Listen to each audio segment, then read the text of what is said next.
zgjedhor me thonë të vërtetën, një vërtet që nështë ka qenë herët në kohë, ose e parakoshme me u thonë aq pastër, aq drejt për drejt që e kemi thonë ne, nështë edhe qytetarët e Kosovës, votuesit e Kosovës nuk kanë qenë përgatitur pra me absorbu një të vërtet të këtil, jo të këndshme.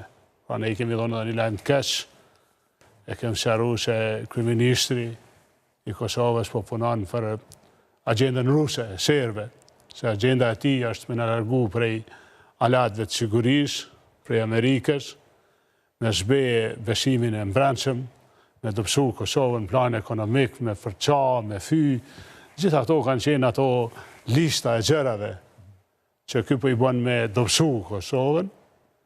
Kuptohet arsyeja tani që mund t'ja them qytetarëve të vendit, arsyeja pse unë kam qenë edhe më alarmues për pozicionin e tij kundër interesave të Kosovës është se edhe kam pas informata më shumë.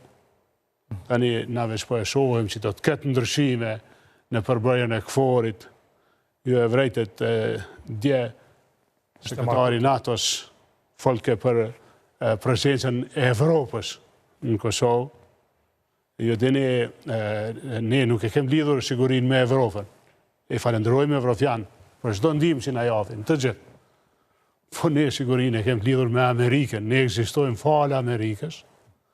Ne jemi shliru falë Amerikës, 24 marshin natën nuk ka falë Evropianëve. Ne jemi shliruar falë Amerikës, po thot një ndër komandantët më të zotë luftës, të vlerësuar luftës. Është vërtet si një që bojnë dy ose si gjitha tjerat vërteta, edhe është e dhimbshme që me ardhë koha sot, me ardhë me na siguru Evropian, me na honi një sigur që na jem këto. Siguria jonë është e plot, kër e ki Amerikën këtu, kër e ki flamujnë Amerikanë, kër Amerika ta jep garancën e sigurisë, mirëpresim edhe ndihmën e Evropianëve, nuk jemi kundër, të Evropianëve, të Turqisë, të alatëve të tjerë të NATO-s, por është e dhimbshme me të ardhë dita në Kosovë me ta thonë që e keni Evropën këtu. Ju lutem, Evropa është e mirë për shumë